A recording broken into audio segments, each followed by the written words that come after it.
कई दिनों से उस जंगल में तेज बर्फबारी हो रही थी, जिस वजह से जंगल के सारे पक्षियों के खेत भी खराब हो चुके थे। सारे पक्षियों को अब खाना मिलना बहुत मुश्किल हो गया था। जंगल में हर जगह बर्फ भर चुका है, जिसके कारण अब खाना मिलना मुश्किल हो गया। हाँ, बर्फ के कारण हमारा खेत भी खराब हो चुका है और हमारा खाना भी खत्म हो चुका है। पता नहीं चल रहा है कि ये बर्फबारी कब रुकेगी। कलुआ और गोरी के पास एक बड़ा सा सीताफल का पेड़ है। उस पर ढेर सारे फल हैं। हमें सबको उसके पास जाकर थोड़े से सीताफल मांग लेने चाहिए। हाँ बेटा, तुम सही कह रही हो। जल्दी से चलो, कलवे के पास जाकर सीताफल मांग कर खाते हैं। फिर सब पक्षी उड़ते हैं और तेज बर्फबारी में कलुवे के पास जाते हैं। जब वे उसके घर पहुंचते हैं, फिर लूसी कलुवे के घर के बाहर खड़ कर कलवे को बुलाने लगती है। कलुवे भैया, बाहर आओ, हमें आपकी बहुत जरूरत है। कलुआ कौवा आता है और वो पक्षियों से कहता है, अरे पक्षियों, इतनी ठंड में आप सबका मेरे यहाँ आना कैसे हुआ? ये भूख क्या कुछ नहीं करवाती? कलुवे, हम सब काफी दिनों से भूखे हैं। हमारा खेत बर्फबारी के कारण खराब हो चुका है और हमारा खाना भी खत्म हो चुका है। इसलिए हम सब तुमसे सीताफल मांगने के लिए यहाँ आए हैं। हाँ कलुए, हम सबको एक एक सीताफल दे दो। हमारे बच्चे और हम बहुत भूखे हैं। मैं तुम सबको सीताफल तो दे दूंगा, लेकिन जैसे मैं पहले पैसों के बदले सीताफल देता था, अभी भी वही करूंगा। पहले पैसे दो, फिर सीताफल लो। मगर कलुवे, इतनी तेज बर्फबारी में हमारे पास खाने के लिए ही कुछ नहीं है, तो पैसे कहाँ से लाएं? अगर तुम सबके पास पैसे नहीं है तो मैं सीताफल भी नहीं दूंगा। चलो निकलो यहाँ से। फिर कलुआ सभी पक्षियों को वहाँ से भगा देता है। वो सारे पक्षी निराश होकर एक बड़े से पेड़ पर आकर बैठ जाते हैं और आपस में बातें करने लगते हैं। अब हम सब रीमा के पास जा सकते हैं और उससे मदद मांग सकते हैं, क्योंकि वो काफी अमीर है। सभी पक्षी रीमा चिड़िया के पास चले जाते हैं। रीमा, जंगल में खाने के लिए कुछ भी नहीं मिल रहा है। बर्फबारी के कारण सारा खेत खराब हो चुका है और सारा भोजन खत्म हो चुका है। हम सब पक्षी और हमारे बच्चे कई दिनों से बहुत भूखे हैं। हाँ रीमा, पूरे जंगल में सिर्फ कलुआ कव्वे के पास ही सीताफल का पेड़ है, लेकिन वो हम सबको मुफ्त में सीताफल खाने नहीं दे रहा है। रीमा, इस समय में हमें तुम्हारी बहुत ज़रूरत है। तुम हमारी मदद करो। हाँ दोस्तों, मैं आप सबकी मदद करूँगी। अब भी जाकर मैं कलवे से वो पेड़ खरीद लूँगी। रीमा कलुवे के घर चली जाती है। अरे रीमा, मैंने अभी तो सब पक्षियों को यहाँ से भगाया था। अब तुम यहाँ क्यों आई हो? कलवे भैया, मुझे आपसे इन सीताफल के पेड़ों को खरीदना है। बताओ कितने पैसे चाहिए? अगर मैं रीमा को सीताफल का पेड़ बेच दूंगा तो फिर पक्षी मेरे पास से सीताफल नहीं खरीदेंगे। नहीं नहीं रीमा, मैं जंगल के सब पक्षियों को पैसों में सीताफल बेचता हूँ। मुझे काफी ज्यादा मुनाफा होता है। मैं तुम्हें पेड़ नहीं बेच सकता। तो फिर कलवे भैया, मुझे आधा सीताफल का पेड़ बेच दो। एक दिन आप पक्षियों को सीताफल बेचो, एक दिन मैं बेचूंगी। उसके लिए तुम्हें मुझे पूरे 10,000 देने पड़ेंगे, वरना मैं आधा सीताफल का पेड़ नहीं बेचूंगा। रीमा चिड़िया कलुवे से 10,000 में आधा सीताफल का पेड़ खरीद लेती है। चलो, अब मैं सभी पक्षियों को बता देती हूँ कि आधा सीताफल का पेड़ मैंने खरीद लिया है। फिर रीमा चिड़िया सीधा अपने दोस्तों के पास जाकर सारी बात बताने लगती है। तुम्हारा बहुत बहुत धन्यवाद। तुम इस मुश्किल घड़ी में हम लोगों की बहुत मदद की हो। अब हम लोग और हमारे बच्चे पेट भरकर खा सकेंगे। रीमा, जब तुम्हारा दिन होगा, हम सब पक्षी उस पेड़ से सीताफल खा लिया करेंगे। ऐसी कोई बात नहीं दोस्तों, तुम लोग तो मेरे दोस्त हो। दोस्त ही दोस्त की मदद करते हैं ना। अब सभी पक्षी पेड़ से मुफ्त में सीताफल तोड़कर मजे से खाने लगते हैं। धीरे धीरे कलुवे के दिन में पक्षी उसे सीताफल खरीदना बंद कर देते हैं। अरे कलुवे जी, अगर ऐसा ही चलता रहा तो हम लोग तो नुकसान में पड़ जाएंगे। आप ही कुछ ना कुछ करिए। ये रीमा ने मेरे साथ धोखा किया। रीमा अपने दिन में सारे सीताफल मुफ्त में रख देती है और सब पक्षी मुफ्त में खाकर चले जाते हैं। जब मेरा दिन आता है तो कोई भी पैसे देकर सीताफल नहीं खरीदता। रीमा की वजह से मेरा बहुत नुकसान हो रहा है। इससे पहले और ज्यादा नुकसान हो, मैं रीमा को पूरा पेड़ ही बेच देता हूँ। वो तुरंत रीमा के पास जाता है। रीमा, और एक 10,000 दे दो, मैं तुमको सारा पेड़ दे दूंगा। नहीं कलवे भैया, अब मुझे पूरा सीताफल का पेड़ खरीदने की कोई ज़रूरत नहीं है। एक दिन में ही मेरे दोस्त अच्छे से सीताफल खा लेते हैं। अगर तुम पहले लालच नहीं करते और पूरा पेड़ मुझे अच्छे खासे पैसों में बेच देते तो तुम्हें अच्छा मुनाफा होता। अब तो मैं आपसे पूरा सीताफल का पेड़ नहीं खरीदूंगी। कलुवे कव्वे को उसकी लालच बहुत महंगी पड़ जाती है। जंगल में धुआंधार बर्फबारी शुरू हो गई थी, जिसके कारण सारे पक्षी बहुत परेशान थे। उसी जंगल में एक छोटे से घोंसले में रीमा चिड़िया अपने पति और अपनी बेटी के साथ रहती थी। उनके पास खाने के लिए कुछ भी नहीं था। उनका सारा खाना खत्म हो चुका था, जिसके कारण वो लोग बहुत परेशान थे। पति जी बाहर देखी, कितनी ज़्यादा बर्फबारी हो रही है। और तो और हमारे घोंसले में तो खाने के लिए कुछ भी नहीं है। अब हम लोग क्या करेंगे? हाँ पापा, मुझे भी बहुत ज्यादा भूख लग रही है। कुछ ना कुछ कीजिए ना पापा। रीमा, चुटकी, तुम दोनों चिंता मत करो। मैंने सुना है कि दूसरे जंगल में ढेर सारे फल और अनाज मिल रहे हैं। कबूतर ने कहा है कि वो आज शाम निकल रहा है।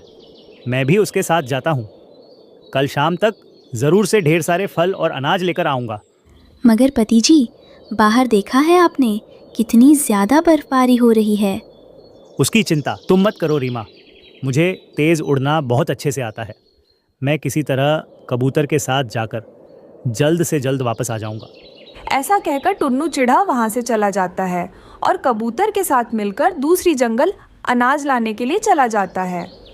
इस तरह शाम हो जाती है। शाम होते ही रीमा और उसकी बेटी आराम से सो रहे थे। वहीं दूसरी तरफ कलुआ और गोरी ठंड से कांप रहे थे। उनके पास कोई भी मजबूत घर नहीं था।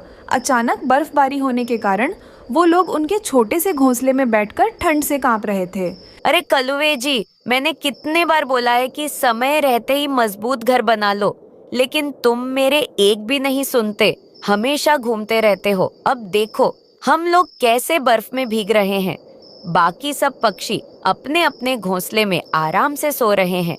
इस बर्फ में भी कर मुझे बीमार नहीं पड़ना। चलिए किसी पक्षी से जाकर मदद मांगते हैं। मगर कोई भी पक्षी हमारी मदद क्यों करेगा?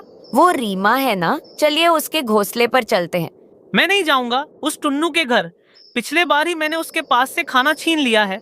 वो तो मुझे उसके घोंसले में आने नहीं देगा। तुम जाओ, मैं नहीं आऊंगा। अरे कल्लुवे जी, आप तो बेकार में ही डर रहे हो। मैंने देखा है उसका पति कहीं बाहर गया हुआ है। अरे वाह, तो चलो जाकर उस चिड़िया का घर कब्जा करते हैं। चिड़िया का घोंसला भी इतना मजबूत नहीं था। हवा के कारण वो कभी भी टूट सकता था।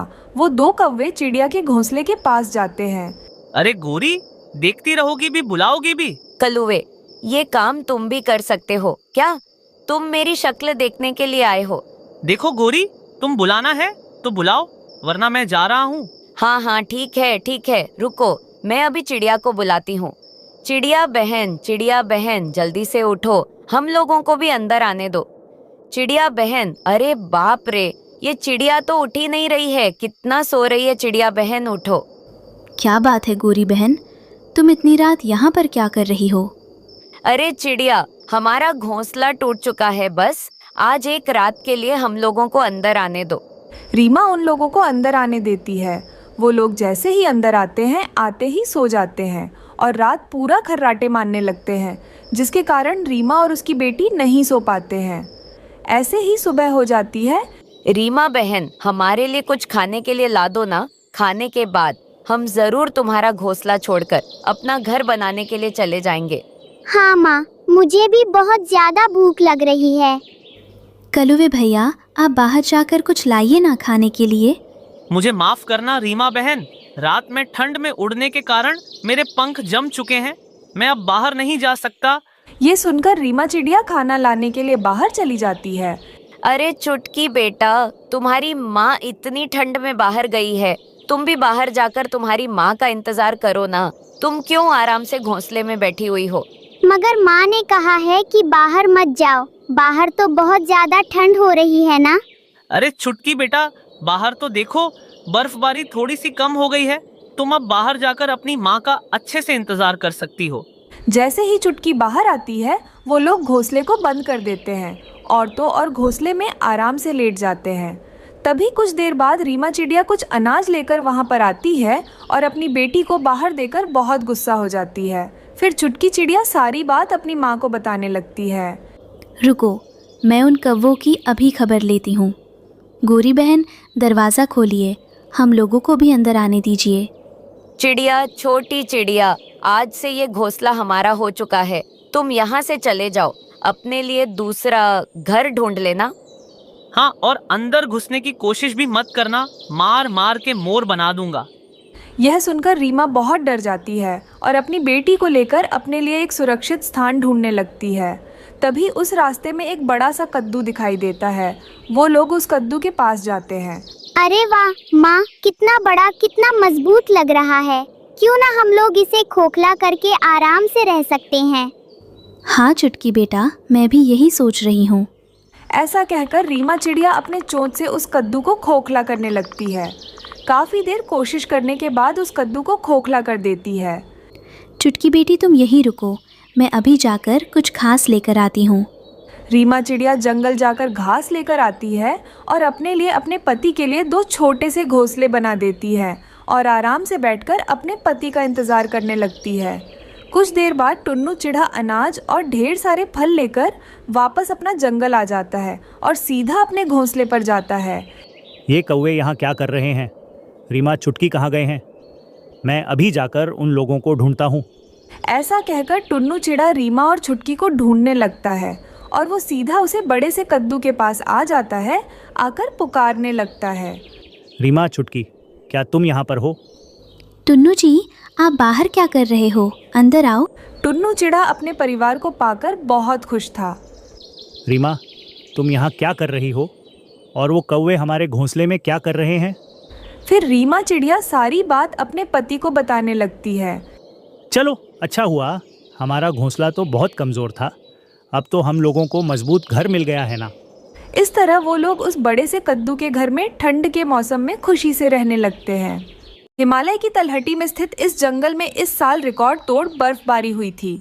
हर प्राणी ठंड से कांप रहा था। रीमा और टुनू अपने बच्चों को गर्म रखने के लिए हर संभव प्रयास कर रहे थे। टुन्नू जी, ये ठंड तो जान ले लेगी। छुटकी को देखो, वो ठिठुर रही है। आज हमें फिर से खाने की तलाश में ज़्यादा दूर जाना पड़ेगा। हाँ रीमा, तुम चिंता मत करो। मैंने मटके वाले हीटर में कल रात और सूखी पत्तियाँ भर दी थी।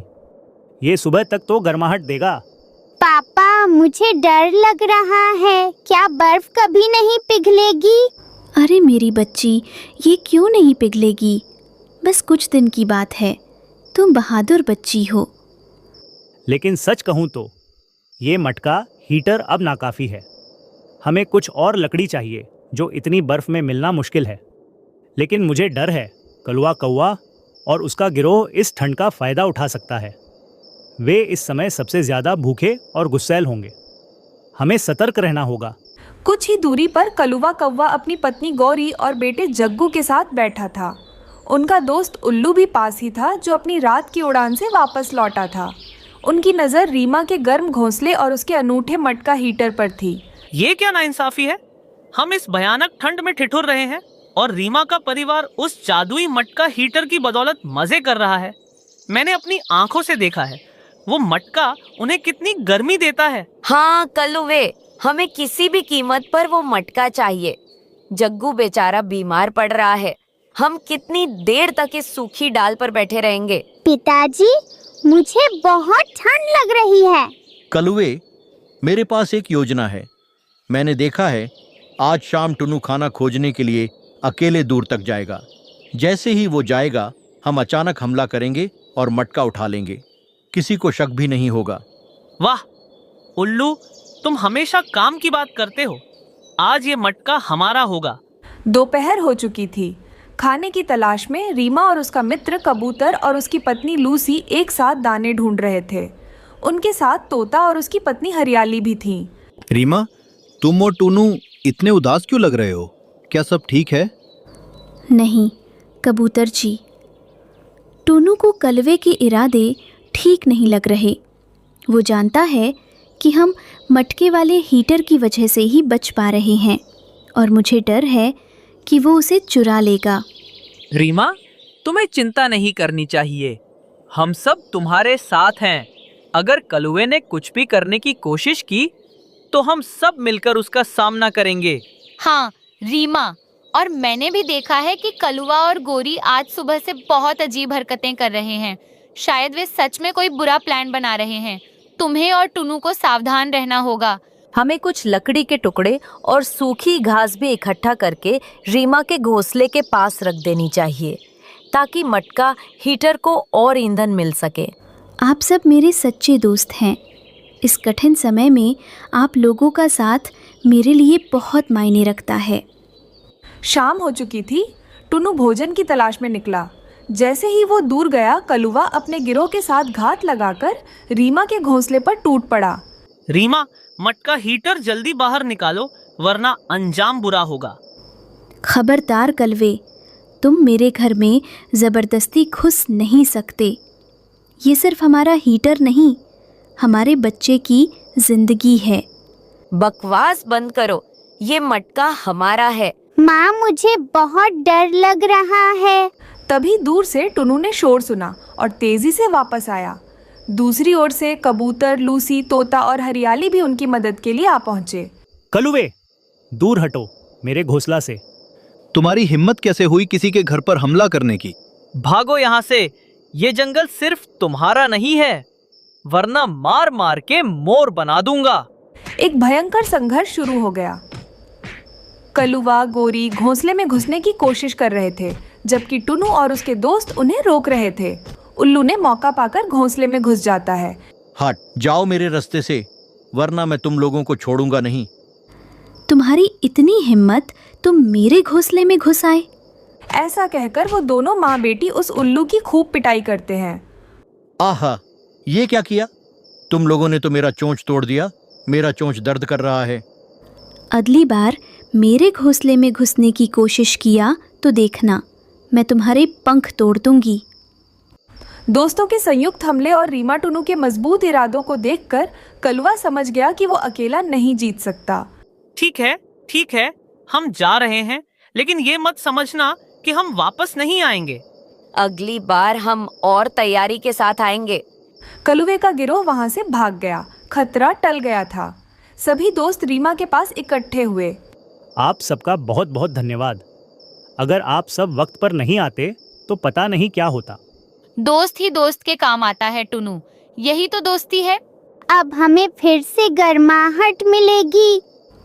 इस मटके ने आज हमें बचा लिया, लेकिन असली बचाव तो हमारी एकजुटता ने किया है। हाँ रीमा, हमने आज सीखा कि लालच हमेशा हारता है और दोस्ती सबसे बड़ी ताकत होती है। रीमा, टुनू और उनके दोस्तों ने एकजुट होकर उस मटका हीटर को बचा लिया, जो न केवल उन्हें ठंड से बचाता था, बल्कि उनकी दोस्ती और दृढ़ता का प्रतीक भी बन गया था। जंगल में एक बार फिर शांति थी और मटका हीटर से निकलती हल्की गर्माहट में सभी ने सुरक्षित महसूस किया। मम्मा, मेरे गले में बहुत दर्द है और खांसी भी आ रही है। मीना बेटा, तुम कल शाम तक तो ठीक थी, अचानक से ये कैसे हो गया? मैं अभी बुलबुल डॉक्टर के पास जाती हूँ। अंकल, मुझे तीखा वाला 1 प्लेट मोमोज दे दे। अभी देता हूँ, पहले पैसे लाओ। फिर कीकी एक जगह आराम से बैठकर मजे से मोमोज खाने लगता है। मोमोज खाते ही उसे खांसी और पेट में दर्द शुरू हो जाता है। ये क्या? मेरे गले में इतना दर्द क्यों हो रहा है? मुझे जल्दी से घर जाना होगा। फिर कीकी जल्दी से वहाँ से उड़कर अपने घर चला जाता है। कलुए जी, मोमोज में लाल वाली चटनी बनाने के लिए घर में टमाटर ही नहीं है। गोरी लाल वाली चटनी बनाने के लिए टमाटर की क्या जरूरत? पानी मिलाओ और उसमें लाल रंग मिलाओ और सारे मसाले एक ही बार में डालकर अच्छे से मिला लेना, बन गई हमारी मोमोज की चटनी। कलुए जी, मोमोज में मुनाफा तो बहुत अच्छे से हो रहा है। अगर पक्षियों को मालूम पड़ गया तो हमारी बहुत अच्छे से पिटाई होगी। गोरी, किसी को क्या मालूम पड़ेगा? हम लाल वाली चटनी रंगों से बनाते हैं। मम्मा, मेरे गले में बहुत दर्द हो रहा है। मैंने कलवे अंकल से 1 प्लेट मोमोज खाई, तब से मुझे गले में दर्द हो रहा है। पति जी, मैंने आपसे पहले भी कहा था, उस कलुए के मोमोज में कुछ तो गड़बड़ है। उसे खाते ही सब छोटे पक्षी बीमार पड़ रहे हैं। अगर आप सबने आपके बच्चों का ख्याल रखना है तो ध्यान रखना होगा उन कौवे पर कि वो क्या कर रहे हैं। मैं अभी बुलबुल के पास जाता हूँ और कीकी के गले के लिए दवा ले आता हूँ। कबूतर बुलबुल के पास जा ही रहा था, उसे रास्ते में रीमा चिड़िया मिल जाती है। रीमा बहन, तुम कहाँ जा रही हो? क्या बताऊं कबूतर भैया, मेरी मैना के गले में बहुत दर्द है। चिड़िया बहन, मेरे बेटे कीकी के गले में भी बहुत दर्द हो रहा है। उसने कलवे के मोमोज के ठेले पर मोमोज खरीद कर खाया था। हाँ, याद आया, कल मेरी बेटी मैना ने भी मोमोज खाया उस कलवे कव्वे से खरीद के। इसका मतलब वो कव्वे कुछ मोमोज में मिलावट कर रहे हैं, इसीलिए सबके गले में दर्द हो रहा है। चिड़िया, हम दोनों को बुलबुल के पास जाना चाहिए। तोता अपने बेटे छोटे मिट्ठू को लेकर पहले से बुलबुल के पास आया हुआ था। नहीं नहीं, मुझे टीका नहीं लगवाना पापा, मुझे टीका नहीं लगवाना पापा। बेटा, तुम रात भर गले के दर्द से सो नहीं पाए, टीका लियोगे तभी तो ठीक होगा ना। मिट्ठू, क्या तुम्हारे बेटे के गले में भी दर्द हो रहा है? हाँ दोस्तों, पता नहीं उन दुष्ट कौवे ने मोमोस में क्या मिलावट की। मोमोस खाते ही मेरे बेटे के गले में दर्द शुरू हो गया।